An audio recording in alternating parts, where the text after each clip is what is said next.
Hit and run case में शौक जैसे इमोशंस अब धीरे धीरे बैक सीट ले रहे हैं।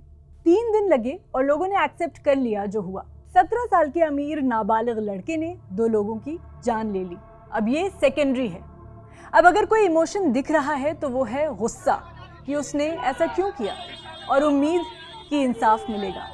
मेरा नाम है हरीम और बात करेंगे इस केस की जिसमें गुनाह भी सामने है और गुनहगार भी सामने है, लेकिन न जाने क्या अटक रहा है, कौन से ऑब्स्टिकल्स आ रहे हैं और कितने लूप होल्स हैं कि सब कुछ सामने होने के बावजूद इंसाफ में वक्त लग रहा है।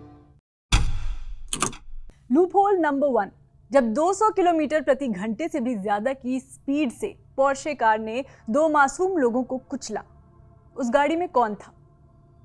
क्राइम ब्रांच के इंस्पेक्टर गणेश माने ने एक स्पेशल कोर्ट के सामने बताया कि नाबालिग लड़के के साथ घटना के वक्त कार में ड्राइवर भी था। पुलिस के मुताबिक ड्राइवर ने जो स्टेटमेंट रिकॉर्ड किया उसमें बताया कि नाबालिग लड़के के पिता ने ड्राइवर को ही कार चलाने को दी थी, लेकिन बाद में नाबालिग आरोपी ने खुद गाड़ी चलाने के लिए इंसिस्ट किया और इतनी जिद करने लगा कि ड्राइवर को उसके पिता को कॉल करनी पड़ी। कॉल पर पिता ने ड्राइवर से बोल दिया कि नाबालिग बेटे को गाड़ी चलाने दे और वो खुद बगल वाली सीट पर बैठ जाए। तो मतलब गाड़ी में 2 लोग थे, नाबालिग आरोपी और उसका ड्राइवर। हालांकि जो घटना के बाद नाबालिग की पिटाई के वीडियो सामने आए हैं उनमें उसके अलावा कोई और नजर नहीं आ रहा। जब लड़का पिट रहा था तो ड्राइवर कहाँ था? क्या उसकी भी पिटाई हुई थी या वो भाग गया? फिर स्टेटमेंट में जो बोला वो कितना सच था? ये ड्राइवर मीडिया के सामने क्यों नहीं आ रहा है? लूप होल नंबर 2, जब 3 बजे रात को नाबालिग आरोपी को पुलिस थाने ले गई तो वहां अजीत पवार गुट वाली एनसीपी के एक लोकल विधायक सुनील टिंगरे भी पहुंच गए। अब इस विधायक ने क्या बताया ये बताते हैं। टिंगरे ने कहा कि रविवार की सुबह करीब 3:30 बजे उसको नाबालिग आरोपी के पिता का फोन आया कि बेटा किसी एक्सीडेंट में इन्वॉल्व हो गया है और भीड़ उसको मार रही है। कॉल के बाद वो मौके पर पहुंचा, लेकिन तब तक पुलिस आरोपी नाबालिग को यारवाड़ा पुलिस स्टेशन ले जा चुकी थी। टिंगरे थाने पहुंचा तो इंस्पेक्टर नहीं था, वो घंटे भर बाद आया, लेकिन थाने के बाहर बहुत भीड़ थी। इस बीच इंस्पेक्टर आया, उसने बताया कि लड़के ने 2 लोगों की जान ले ली है। जब विधायक को केस की गंभीरता पता चली तो उसने पुलिस को बोला कि मामले पर कानून के मुताबिक काम होना चाहिए। जब वो थाने से निकला तो उसके पिता को पूरी घटना के बारे में बताया।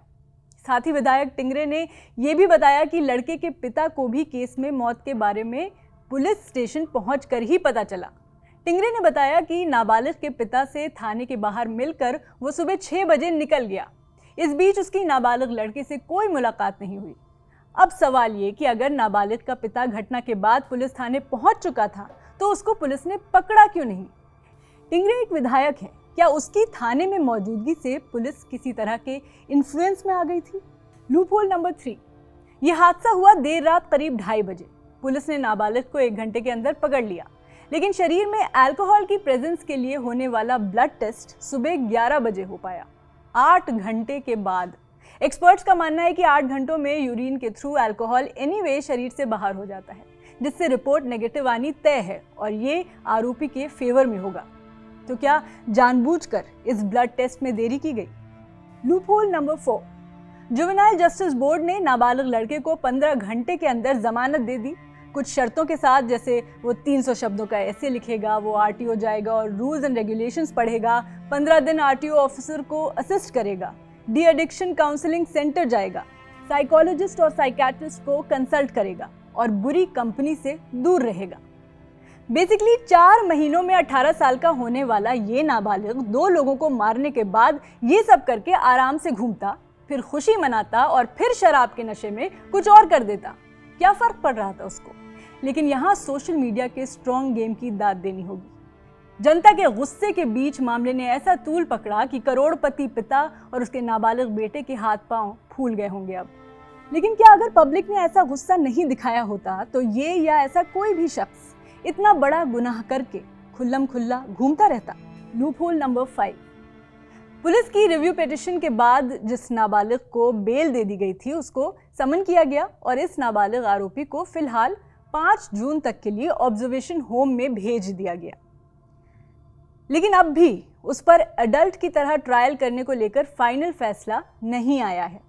आपको बता दें कि जुवेनाइल को एडल्ट की तरह ट्रीट किया जाए या नहीं, ये डिसाइड करने का प्रोसेस कम से कम 2 महीने ले सकता है, क्योंकि इसके लिए साइकेट्रिस्ट्स और काउंसलर्स की रिपोर्ट्स की ज़रूरत होती है और इसकी फाइनल रिपोर्ट में समय लगता है।